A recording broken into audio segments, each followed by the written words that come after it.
Hypersonic missiles creating dangerous miscalculations. U.S. warships sail through the Taiwan Strait.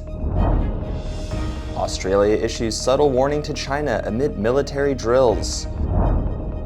Russia blocks nuclear treaty agreement. California to ban sales of petrol-only vehicles by 2035. South Korea and Poland signed $5.8 billion tank and Howitzer contract. Global energy crisis spurs a revival of nuclear power in Asia. U.S. to appoint its first Arctic ambassador.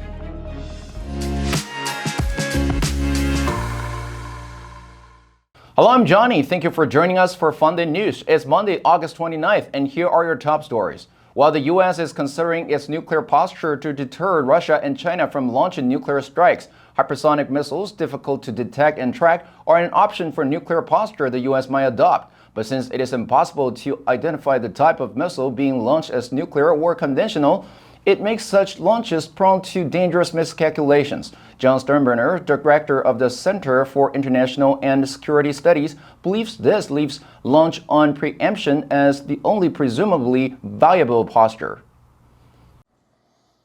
However, Steinbrunner said, a preemptive strike posture might encourage an adversary to launch first, rather than deter, afraid that the U.S. strike might render their nuclear arsenal useless. Having this posture during a crisis is even more dangerous. The tension and deep mistrust between the two nations might cause the preemptive striker to misunderstand any ground movement as a preparation to launch those undetectable hypersonic missiles. But it is unclear what nuclear posture the U.S. might adopt.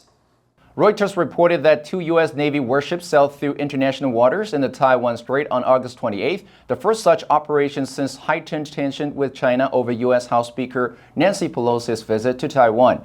Reuters cited the officials as saying on last Saturday that U.S. Navy cruisers Chancellorsville and Antietam were carrying out the operation, which was still underway.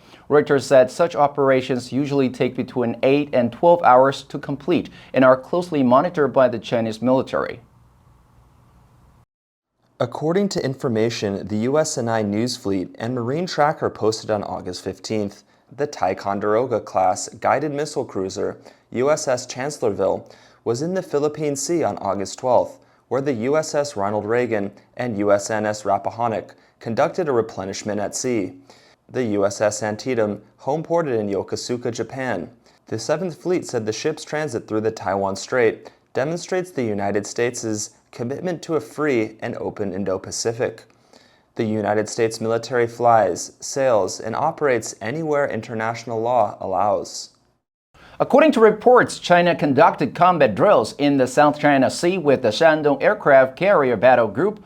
Australia's new Air Force Chief Air Marshal Robert Chipman said, "Our operations haven't changed. It is still business as usual for us. We force our crews to a very high standard. They are capable of operating in contested environments, and so we think they are well equipped to keep operating in the South China Sea." He believes that China's air defense systems were not impenetrable. As I start my tenure as Chief of Air Force, I want to take this opportunity to provide you with my commander's intent and outline my priorities. The new Air Force Chief of Australia stated that surveillance flights will continue in the South China Sea. Experts have warned if Australian patrol missions in the South China Sea continue, there would probably be more frequent engagements between Australia and China.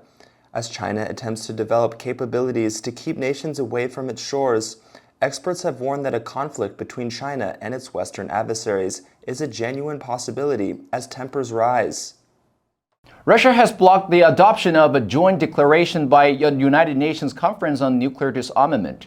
Russia objected to a draft text citing grave concern over military activities around Ukraine's nuclear plants. Australian Foreign Minister Penny Wong said Russia obstructed progress by refusing to compromise on proposed text accepted by all other states. The U.S. Representative Ambassador Bonnie Jenkins said the U.S. deeply regrets this outcome and even more so on Russia's actions that led us here today. Russian Federation, you have the floor. The media reported that Russia was opposed to a section of the text expressing grave concern over military activities around Ukrainian power plants, including the Zaporizhzhia nuclear plant, which Russia seized early on in the war in Ukraine.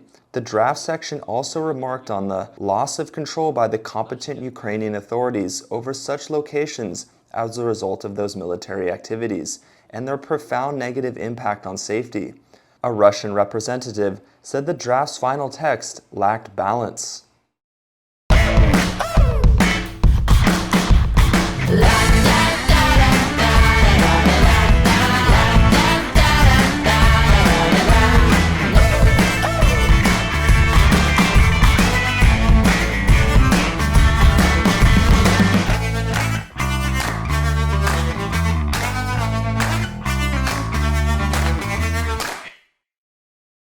The California Air Resources Board issued new rules that said 35% of new vehicles sold in the state must be electric, hybrid, or hydrogen-powered by 2026. The regulations would apply to 68% of vehicle sales by 2030 and 100% by 2035. The Alliance for Automotive Innovation, which represents car makers including General Motors, Volkswagen, and Toyota, said more needed to be done to boost demand for electric vehicles. The new rules still have to be approved by the U.S. federal government before they can take effect. A huge step for the global transition to net zero emissions. California has become the first place in the world to pass a new law that will require all new cars to run on alternative fuel by 2035. California's new rules come after Governor Gavin Newsom set a target in 2020 to speed up the shift away from fossil fuels. The new rules are aimed to force car makers to accelerate the adoption of cleaner vehicles. However, the American Fuel and Petrochemical Manufacturers Trade Association called on President Biden and the Environmental Protection Agency to reject California's request for a Clean Air Act waiver to proceed with this unlawful ban. After Warsaw agreed to ramp up arms imports amid tensions with Russia, Seoul's arms procurement agency said last Saturday, two South Korean companies have signed a $5.76 billion contract with Poland to export tanks and howitzers. South Korea's biggest ever arms deal was signed in Poland last Friday. The parties have not announced the value of the entire deal, including fighter jets, which South Korean media estimated at up to $15 billion. South Korean President Yoon Suk-yeol has vowed to beef up security cooperation with European countries.